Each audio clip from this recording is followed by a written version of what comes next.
اعوذ باللہ من الشیطان الرجیم، بسم اللہ الرحمن الرحیم۔ السلام علیکم، میں ہوں تفسیر پوائنٹ سے۔ اس چینل پر قرآن پاک کی تفسیر بیان کی جاتی ہے۔ 18 ذی الحج کو حضرت عثمان غنی رضی اللہ تعالیٰ عنہ کا یوم عرس ہے۔ سیدنا عثمان غنی واحد صحابی ہیں جن کا آج بھی بینک اکاؤنٹ ہے۔ حضرت عثمان کی ملکیت پر کھجور کے باغات بھی موجود ہیں۔ باغات کے کھجوروں کو فروخت کر کے ان کے پیسے سیدنا حضرت عثمان غنی رضی اللہ تعالیٰ عنہ کے بینک اکاؤنٹ میں جاتے ہیں، اور بینک اکاؤنٹ سے پھر غریب یتیم بچوں کی مدد کی جاتی ہے اور مساجد میں بھی دیے جاتے ہیں۔ جی ناظرین، سورۃ فاتحہ کی 4 آیت کا ہم ترجمہ اور تفسیر بیان کرتے ہیں۔ ایاکا نعبد و ایاکا نستعین، ہم تیری ہی عبادت کرتے ہیں اور تجھ سے ہی مدد مانگتے ہیں۔ یہ بھی ایک اصولی عقیدہ ہے۔ اس سے پہلے جن عقائد کا ذکر ہوا ہے انہی کا منطقی نتیجہ ہے۔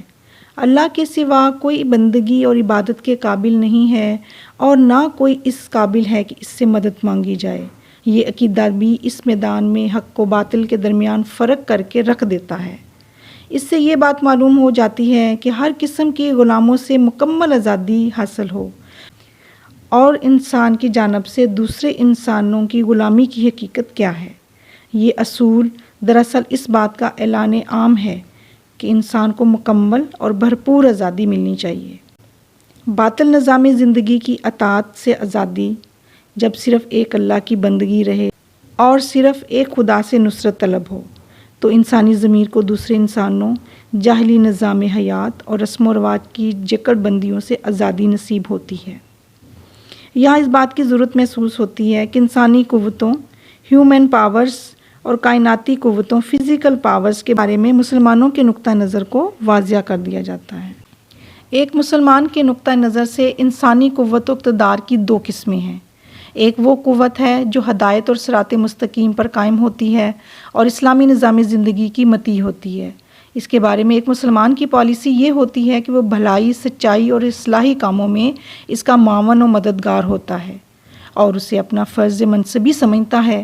دوسری جاہلی قوت ہوتی ہے جو صراط مستقیم سے بھٹکی ہوئی ہوتی ہے، اسلامی نظام زندگی کی مطیع نہیں ہوتی۔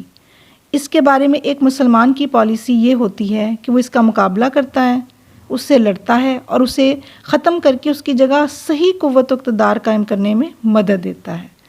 یاد رکھیے، کسی مسلمان کو جاہلی قوت کی ظاہری جسامت اور شان و شوکت کو دیکھ کر مضطرب نہیں ہونا چاہیے، کیونکہ ایک مسلمان کے لیے قوت کا اصل سرچشمہ ذات باری ہے، اور جاہلیت اپنی طاقت کی اس اصل سرچشمے کو کھو چکی ہے جو مسلسل اور دائمی طور پر انسان کو قوت فراہم کرتا ہے۔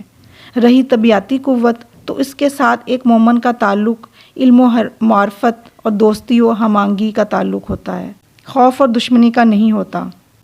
دونوں خالق کائنات کے ارادوں کے سامنے محکوم و مقصود ہیں۔ ان کے درمیان مکمل ہم آہنگی اور پورا تعاون ہے۔ وہ یکساں طور پر متحرک ہوتی ہے اور ان کی حرکت کی سمت بھی ایک ہوتی ہے۔ اب میں سورۃ فاتحہ کا آخری آیت کا ترجمہ بیان کرتی ہوں۔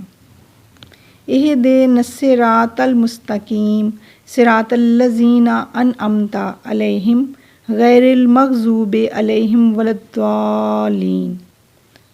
ہمیں سیدھا راستہ دکھا، ان لوگوں کا راستہ جن پر تو نے انعام فرمایا، جو ماتوب نہیں ہوئے اور جو بھٹکے ہوئے نہیں ہیں۔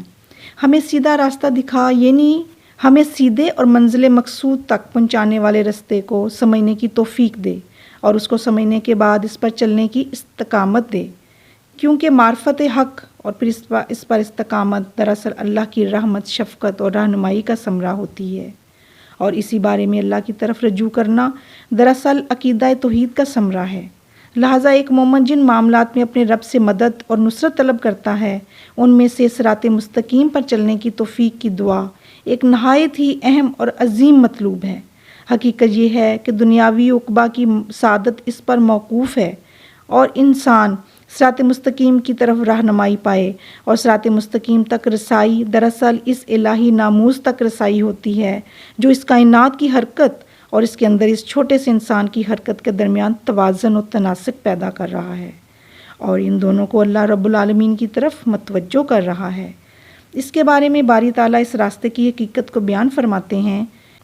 وہ ان لوگوں کا راستہ ہے جن پر تو نے انعام فرمایا، جو ماتوب نہیں ہوئے اور وہ جو بھٹکے ہوئے نہیں، یعنی ان لوگوں کا راستہ جن کی قسمت میں اللہ کا انعام لکھا ہوا ہے، اور ان لوگوں کا راستہ نہیں جنہوں نے حق کو جانا اور پھر اس سے روگردانی اختیار کی، یا جو سرے سے راہ حق کی معرفت ہی سے محروم رکھے گئے اور ہدایت ہی نہ پا سکے، بلکہ ان لوگوں کی راہ جو سعادت مند اور صالحین حق ہیں۔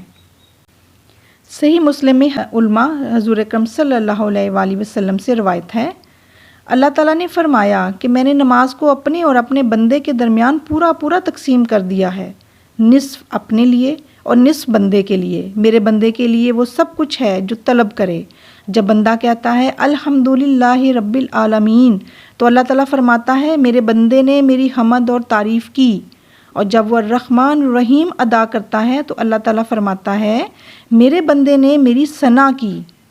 جب وہ مالک یوم دین پڑھتا ہے تو اللہ تعالیٰ فرماتا ہے کہ میرے بندے نے میری بڑائی بیان کی، اور جب وہ کہتا ہے ایاک نعبد و ایاک نستعین تو اللہ تعالیٰ فرماتا ہے کہ یہ میرے اور میرے بندے کے درمیان مشترک ہے، اور میرے بندے کے لیے وہ کچھ ہے جو اس نے طلب کیا۔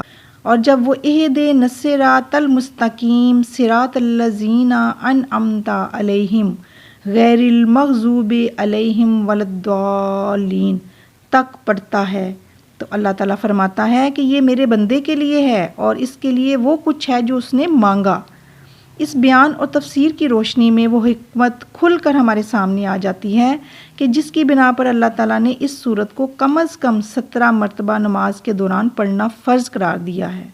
اگر کوئی اس سے زیادہ پڑھتا ہے تو یہ اس سے بھی زیادہ مرتبہ دہرائی جاتی ہے۔ سورۃ فاتحہ کی تفسیر یہاں پر مکمل ہوتی ہے۔